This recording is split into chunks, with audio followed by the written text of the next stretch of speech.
కాళ్లలో నొప్పి, నరాల వాపు వంటి లక్షణాలతో బాధపడుతున్నారా? వెరికోస్ వెయిన్స్ లో అత్యాధునిక చికిత్స ఏవిస్ వాస్కులర్ సెంటర్. నమస్తే రమగారు. నమస్తే జయ. రమగారు, సాధారణంగా ఉద్యోగాలు చేసినా వ్యాపారాలు చేసినా ఏం ఆలోచిస్తామంటే డబ్బు. ఎవరు ఏది చేసినా దానికోసమే కదండి. ఫ్యామిలీకి కొంత టైం ఇవ్వలేకపోతున్నాము. పీక్స్లో ఉన్నప్పుడు నిజంగా ఫ్యామిలీకి టైం ఇవ్వలేకపోతాం. లేదు, ఫ్యామిలీకి ఇస్తున్నాం అనుకోండి, కెరీర్ మీద అంతగా కాన్సన్ట్రేట్ చేయలేకపోతాం. రెండు బ్యాలెన్స్ చేసుకోవాలంటే చాలా కష్టపడాలి, చాలా ఓర్పు నేర్పు ఉండాలి. ఎక్కడికక్కడ దేనికి దాన్ని సరిపెట్టుకుంటూ సరి చేసుకుంటూ ముందుకెళ్ళాలి. అవునా కాదంటారా? కాకపోతే ఏది ఇంపార్టెంట్ అనేది ఎప్పుడు ఆలోచించుకోవాలి. ఒకప్పుడు ఒక సర్టన్ ఏజ్ ఉంటుంది, 30 to 40 పీక్గా ఉంటుంది ప్రతి ఒక్కరికి కూడా, అమ్మాయిలకైనా అబ్బాయిలకైనా. ఉద్యోగం చేస్తున్నా లేకుంటే వ్యాపారం చేస్తున్నా కష్టపడటానికి ఎక్కువ అవకాశం ఉంటుంది, సంపాదించడానికి ఎక్కువ అవకాశం ఉంటుంది. ఇంకొంచెం కష్టపడితే ఇంకొంచెం పెరిగే అవకాశాలు కూడా ఉంటాయి. అదే టైము మనం పెళ్లి చేసుకునే టైం, అంటే ఫ్యామిలీకి కూడా. దీన్ని బ్యాలెన్స్ చేయాలా, దాన్ని బ్యాలెన్స్ చేయాలా, భలే ఇబ్బంది పడిపోతూ ఉంటారండి కెరీర్లో ముందుకెళ్లే వాళ్ళు. ఒక్కోసారి అది క్లిక్ అవుతుంది, ఒకసారి ఇది క్లిక్ అవుతుంది. అవును అవును, అందరికీ ఒకటే క్లిక్ అవుతుందని అసలు చెప్పలేము మనం. అస్సలు చెప్పలేమండి. చెప్పలేము. Family సపోర్ట్ దాని మీద కావాలి. కాన్సన్ట్రేట్ చేయి అన్నావా ఇది తన్నేస్తుంది. కెరీరే ఇంపార్టెంట్ అంటే చివరికి లేట్ ఏజ్ లో పెళ్ళిళ్ళు పిల్లలు అసలు అవి కూడా లేకపోవటం అప్పుడేమనిపిస్తుంది, కెరీర్ ఉండి ఫ్యామిలీ లైఫ్ లేకపోతే ఉపయోగం ఏంటి అనిపిస్తుంది. అనిపిస్తుంది కదా. ఓ పాత కథ ఉంది దీని మీద. ఇదివరకటి కాలంలో ఇలాంటి కథలు ఉండేవా అని ఆశ్చర్యంగా ఉంటుంది. సరే, కథకి వెళ్లే ముందు మీ ఒపీనియన్ చెప్పండి నాకు. ఎట్లా ప్లాన్ చేసుకోవాలి? బ్యాలెన్స్. నేను చెప్పిందే చెప్తున్నారు రమ్మగారు, మీరు చెప్పండి రమ్మగారు. ఇప్పుడు కాదు జయ, నువ్వు బ్యాలెన్స్ చెప్పి నేను ఏం అక్కర్లేదు అని ఎలా చెప్తాను? నేను కూడా బ్యాలెన్సే కాదు చెప్పాలి. ఇంకేమన్నా టిప్స్ చెప్పండి. టిప్పుకే ఉంది. మనం ఏంటంటే ఒక ప్రైమ్ టైంలో ఇది ఆ పిల్లల్ని కనాల్సిన వయసు, ఇది దాటితే మీకు ఇబ్బంది అని డాక్టర్ చెప్తే కెరీర్ నాపి పిల్లల్ని కనండి. డాక్టర్లు చెప్తారు 30 లోపల ఫస్ట్ కాన్పు ఇవ్వాలి, 40 ఏళ్ళు వచ్చాక రెండో కాన్పు ఓకే, కానీ మొదటి కాన్పు బిఫోర్ 30. అసలు 25కి ముందైతే మరీ మంచిదట జయ. మనం 49 అని అదని ఎంతమంది డాక్టర్లతోటి మాట్లాడుతున్నాం. నేను మాట్లాడాను, మీరు ఎన్నో వీడియోలు చేస్తున్నారు. ప్రతి డాక్టరు చెప్పేది అదే కదా. చదువుకునేటప్పుడు కూడా చాలా మంది డాక్టర్స్, ఇవాళ రేపు నేను కొన్ని కేసులు చూసాను జయ, ఎండి చేస్తున్నారు లేడీస్, లేడీ డాక్టర్లు ఎండి చేస్తూ పెళ్ళయింది, పిల్లని కనేసి పిల్లని అమ్మచేతులు పెట్టి చదువుకుంటున్నారు. తర్వాత ఇబ్బంది అని తర్వాత ఏజ్ పెరిగితే ఇబ్బంది, అందుకని పిల్లల్ని పెంచుకుంటూ చదువుకుంటున్నారు చాలా మంది. సో అట్లా ప్లాన్ చేసుకోవాలి. మగవాళ్ళు అనుకో, మగవాళ్ళు ఇప్పుడు 36 వచ్చాక పెళ్లి చేసుకుంటారంటే అప్పటికి నీకు 30 దాటిపోయిన అమ్మాయే దొరుకుతుంది. చిట్టి పిల్లల్ని నీకెవరు కదా, ఇప్పుడు గోల అదే కదా. 2 ఏళ్లే గ్యాప్ ఉండాలి. అబ్బాయికి 36 అయితే అమ్మాయికి 34 అంటే సంతాన సాఫల్యం ఎంత వెనక్కిపోయినట్టు. అది ఆలోచించాలా వద్దా? పెళ్ళికి ఆలోచించాలిగా. అందుకని 36 కాదు నాయన, 30 లోపలే మగపిల్లలు పెళ్ళిళ్ళు చేసుకునేందుకు ప్లాన్ చేసుకుని, అంతగా అవసరమైతే ఉద్యోగం చేసే అమ్మాయి, మనవుల్లోనే ఉద్యోగం ఉన్న అమ్మాయి, టైం కొంచెం ఫిక్స్డ్ టైమింగ్స్ కాకుండా కొంచెం ఫ్లెక్సిబుల్గా ఉండే ఉద్యోగం ఉన్న అమ్మాయి అలా చూసుకోవాలి. ఇక ఇవాళ రేపు కొంతమంది ఏం చేస్తారంటే అమ్మాయి కూడా చాలా సూపర్ ఎడ్యుకేషన్ ఉండాలనుకుంటారు. సూపర్ ఎడ్యుకేషన్ ఉన్నాక అది ఇంట్లో కూర్చుంటుంది అమ్మడు. ఉద్యోగం కోసమే కదా పాపం కష్టపడేది. కెరీర్ కావాలనుకుంటారు కదా, ఇంత చదువుకుని ఏదో బిల్డప్ చేయాలనుకుంటారు, ప్రూవ్ చేసుకోవాలనుకుంటారు. అప్పుడు పిల్లల్ని గాను అని వాళ్ళని బలవంత పెట్టలేం కదా మనం. కొంచెం ఆలోచించుకుని బ్యాలెన్స్ పట్టు విడుపుతోటి చేయాలి. నీ బ్యాలెన్స్ అన్నది నేను పట్టు విడుపు ఉండాలి గ్యారంటీగా ఉంటే. అప్పుడు కూడా ఇది కూడా ప్లానింగ్ ఎప్పుడు ఒకళ్ళతోటి కాదు కదా జయ. ఫ్యామిలీ ప్లానింగ్ అంటే ఇద్దరు, వీళ్ళు ప్లస్లు మైనస్లు ఆలోచించుకోవాలి. ఒకసారి ఎక్కాలి, ఒకసారి దిగాలి. కొంతమంది పెళ్ళిళ్ళు చేసుకుంటున్నారా చూడు, మనం కథ చెప్పకుండా నేను నీకు లెంగ్దీ మ్యాటర్ చెప్తున్నా. పిల్లల్ని కంటం పట్ల ఇద్దరికి ఒక రకమైన అభిప్రాయం ఉండటంలా. మగవాళ్ళు పిల్లలు వద్దనుకుంటారు, లేదా అమ్మాయిలే పిల్లలు నా వల్ల కాదు, ఎవరైనా తెచ్చుకుని పెంచుకుంటాను అంతే, తప్పిస్తే నేను కన్ను, ప్రెగ్నెన్సీ భయం, పెంచలేను, నేను ఇప్పుడే కాదు, నేను పిల్లల కోసం రెడీగా లేను, ఇలాంటివి చెప్తారు. పెళ్లికి ముందే ఇది మాట్లాడుకుంటే మంచిది. మాట్లాడుకునే మ్యాటర్స్ లో కిడ్స్ మ్యాటర్ కూడా మనం మాట్లాడుకోవాలి. ఎక్కడికి వెళ్ళిపోయాం రమ్మగారు. మరి ఏం చేస్తాను జయ, పెళ్ళి అంటేనే నెక్స్ట్ జనరేషన్ కదా, దాన్నే వద్దనుకుంటే ఇంకేముంది పెళ్ళి. ఇక పెళ్ళి ఎందుకు అంత ఘోరంగా ఉన్నామా రమ్మగారు? ఉన్నామమ్మా, ఉన్నాం, అలాగే ఉన్నాం. అవి వింటుంటే ఇప్పుడు నేను అంతా విని విని తలకాయ వాచిపోయి ఫిల్టర్ చేసి 2 ముదుగా 2 వాక్యాలు చెప్తే నువ్వు అలా కంగారు పడుతున్నావు. అవన్నీ విన్న వాళ్ళ పరిస్థితి ఏంటి? నిజంగా నేను ఆశ్చర్యపోతున్నాను రమ్మగారు. పిల్లలు వద్దు అనుకొని పెళ్లి చేసుకుంటాము అనుకునే వాళ్ళు ఉన్నారా? ఏం పర్వాలేదు, ఏం పర్వాలేదు, ఓ మై గాడ్. ఏం పర్వాలేదు. వాళ్ళు కూడా వచ్చేసారు చైనాలలాగా 1 or నన్లోకి వచ్చారు. పుడితే ఒకటి పుడుతుంది, లేకపోతే పోతుంది, పోని హాయిగా ఉంటాం. కెరీర్ నిజంగా నేను చూసి చెప్తున్నా కదా. అదే మీరు ఎన్ని కేసెస్ చూస్తా ఉన్నారు? ఇప్పుడు మనకి పే చేసే కేసులు చాలా తక్కువ చేయ, అవును, చాలా తక్కువ. నేను మాట్లాడే కేసులు చాలా చాలా ఎక్కువ. చాలా ఎక్కువ కదా. చాలా ఎక్కువ. ఈ మాట్లాడే కేసులు వింటుంటే వింతగా ఉంటుంది. వింత, విచిత్రం, విడ్డూరం ఇలాగా వినిపిస్తూ ఉంటాయి. ఈ కథలోకి వెళ్దాం. పూర్వమట గిరికూటం అనే ఒక పెద్ద నగరానికి క్షేమేంద్రుడు అనే ఒక రాజుగారు ఉండేవారట. క్షేమేంద్రుడు, ఎంత బాగుంది కదా పేరు. 3 అబ్బాయిలట ఆయనకి. నందుడు, సునందుడు, ఆనందుడు. ఈ 3 అబ్బాయిలు ఉన్నారు. వీళ్ళు కొంచెం లేట్ ఇష్యూ, పిల్లలు లేటుగా పుట్టారు. ఆయన పెద్దవాడైపోయాడు క్షేమేంద్రుడు. అయితే అనుకోకుండా ఆయన ఒకసారి మరణించేశాడు. సడన్గా పోయాడు ఆయన.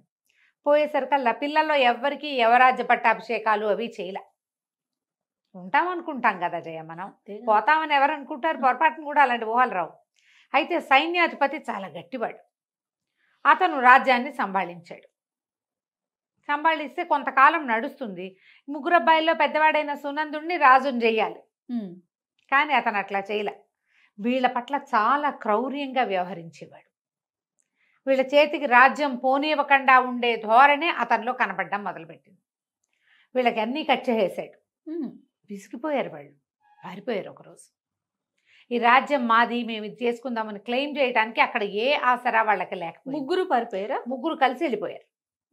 వాళ్ళకి అక్కడ క్లెయిమ్ చేయడానికి వేరే ఆసరా ఏం లేదు. మంత్రులు సైన్యాధిపతి వైపే ఉన్నారు, ప్రజలు సైన్యాధిపతి, అధికారులందరూ సైన్యాధిపతి చెప్పిన మాట వింటారు. మీకు తెలియదు అంటారు వీళ్ళని. ఇది మాది వీళ్ళని అని వీళ్ళు అన్నా, వీళ్ళని రాజు చేయమని రాజులను చెయ్యి, ఈ పిల్లాడిని రాజుని చెయ్యి, మిగిలిన వాళ్ళిద్దరిని యువరాజులను చెయ్యి అని చెప్పగలిగే సత్తా ఉన్నవాడు ఎవడు లేరు అక్కడ. అందరినీ ఆయన గట్టిగా బిగించేశాడు సైన్యాధిపతి. ఇక అతని చేతిలోకి వెళ్ళిపోయింది. ఇంకేం చేస్తారు? 3 కలిసి ఇక మనం ఇక్కడ ఉండద్దు, ఇక్కడ మనకి ఫ్రీడము లేదు, వేరే ఎక్కడికైనా వెళ్ళి ఆలోచించుకుందాం అసలు ఏం చెయ్యాలో అని 3 కలిసి పారిపోయారు.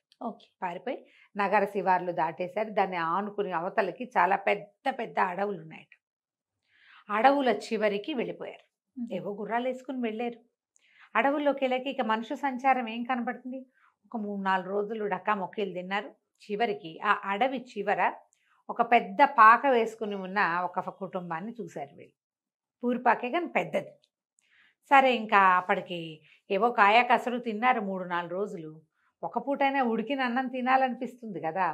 సరే ఆ ఇంటి వాళ్ళు ఎవరున్నారో చూద్దామని ఆ ఇంటికి వెళ్ళారు. వెళ్ళేసరికి ఆ ఇంట్లో ఒక ముసలాయన కూతురు ఉన్నారు. కూతురు పేరు ఇందుమతి, ఒక 16-15 ఏళ్ళ పిల్ల. సరే ఆ ముసలాయన వీళ్ళని చూసి ఎవరో రాజకుమారులాగా ఉన్నారని, రండి బాబు, ఎన్నాళ్ళు అయింది ఈ దారిని ఎవరైనా మనుషులు వచ్చి, మేమేమి ఉంటున్నాం, ఏవో మేకల్ని వాటిని కాసుకుంటాం, మా దారిని మేము ఉంటున్నాం, చిన్న పంట ఏదో పండించుకుంటున్నామని వీళ్ళకి చక్కగా అన్నము అవి పెట్టించాడు. అన్నాలు తిన్నారు, చక్కగా ప్రశాంతంగా కూర్చున్నారు. కూర్చున్నాక 3 మాట్లాడుకోవటం మొదలు. ఇప్పుడు ఏం చెయ్యాలి మాట్లాడుకుంటుంటే పెద్దవాడు అన్నాడు, చాలా సైన్యం కావాలరా, ఇది కంట్రోల్ చేయాలంటే వీటిని మనం సైన్యాన్ని సంపాదించాలి, మొదట జనాన్ని కూడగట్టాలి. ఎంత సైన్యం ఉంటే అంత మంచిది మనకి. అప్పుడు సైన్యంతో సహా విరుచుకుపడి మన రాజ్యాన్ని మనం లాక్కోవచ్చు. బాగుంది కదా. అక్కడి నుంచి 2వ వాడు అన్నాడు, నందుడు, కాదు సైన్యం కాదు, డబ్బు కావాలి. వాళ్ళందరినీ వాడు అధికారంతో కొనేశాడు, మనం డబ్బుతో కొనాలి, డబ్బు బాగా సంపాదించుకురావాలి, డబ్బే ముఖ్యం. ఈ మొత్తం సమాజం అంతా మన చేతిలోకి రావాలంటే అడిగిన వాడికి అడగని వాడికి డబ్బుతో కొట్టేయాలి వాడిని. ఇది కూడా పాయింట్. 3వ వాడిని అడిగారు, ఏరా ఆనంద నువ్వేం చేస్తావురా అని. ఏమో ఇంకా ఆలోచిస్తున్నాను, చెప్తాను అన్నాడు.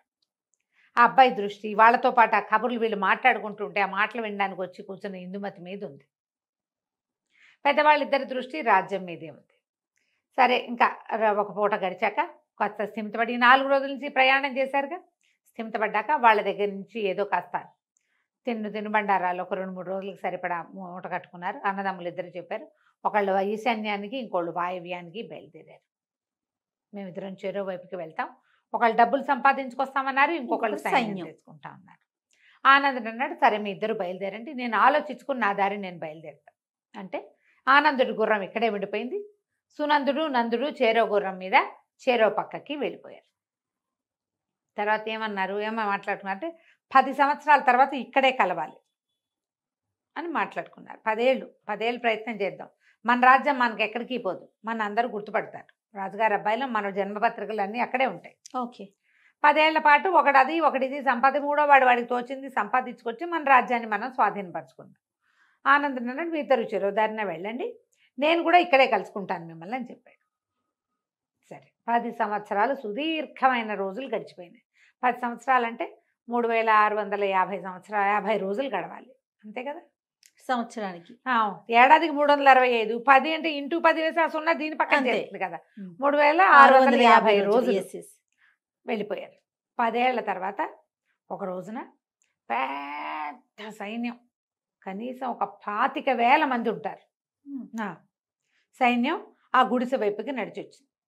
ఇంకో పక్క నుంచి గాడిదలు, కంచరగాడిదలు, గుర్రాలు, లొట్టిపిట్టలతోటి ఇంకొక పెద్ద వ్యాపారస్తుల బిడారు ఇంకొక పక్క నుంచి నడిచొచ్చింది. ఈ సైనికులతో వచ్చిన వాడు ఒకడు ఆజానుబాహు, కణతల దగ్గర అక్కడ నెరిసి ఉంది, గడ్డను నెరిసిపోయింది, కానీ మంచి బలశాలి ఆజానుబాహుగా ఉన్నవాడు ఒకడు. ఈ రెండో గుంపుతో బేహారీలతోటి వ్యాపారస్తుల సమూహంతో వచ్చినవాడు ఇంత బొజ్జ, స్థూలకాయం, తలకాయ నెరిసిపోయి ఉన్నవాడు రెండోవాడు. వాళ్ళిద్దరూ కలుసుకున్నారు. ఒరే నందా సునంద అని మాట్లాడుకున్నారు. ఆనందుడు ఏమయ్యాడో అంటే వాళ్ళు ఒక గుడిసె ముందు ఆగారు కదా, ఆ గుడిసె ఇది వరకు చిన్న గుడిసెగా ఉండేది, ఇప్పుడు చుట్టూతా ఇంకా 3-4 శాలలు లాంటివి వెలిసినాయి, చుట్టూతా తోట వచ్చింది, ఇద్దరు అంతంత పిల్లలు అక్కడ ఆడుకుంటున్నారు. ఇందుమతి ఇదివరకు వాళ్ళు చూశారు కదా, ఆ అమ్మాయి ఒక చంకలో ఉన్న పిల్లవాడితోటి గుమ్మం దగ్గర నిలబడింది. వీళ్ళు వీళ్ళేదో డెవలప్ అయ్యారనుకున్నారు. ఆ ఇంటి వెనక నుంచి ఆనందుడు నడిచొచ్చాడు ముందుకి. ఆశ్చర్యపోయారు వాళ్ళు. ఏమిట్రా నువ్వు ఇక్కడే ఉన్నావా, ఇదే నువ్వేం చేసావు అని మాట్లాడుకున్నాక పెద్దవాడు ఏం చెప్పాడంటే 25,000 మంది సైన్యాన్ని పూచుకొచ్చాను నేను, మనం ఉత్తరాలు రాస్తే 5వ రోజుకి ఇంకో 25,000 మంది సిద్ధంగా ఉంటారు, ఈ సైన్యం అంతా మంది, దీంతో విరుచుకు పడిపోవటమే వాడి మీద అనగానే రెండో వాడు చెప్పాడు 25 లక్షల దినారాలు కూడబెట్టాను నేను. చాలా పెద్ద సొమ్ము కదా 25 లక్షలు.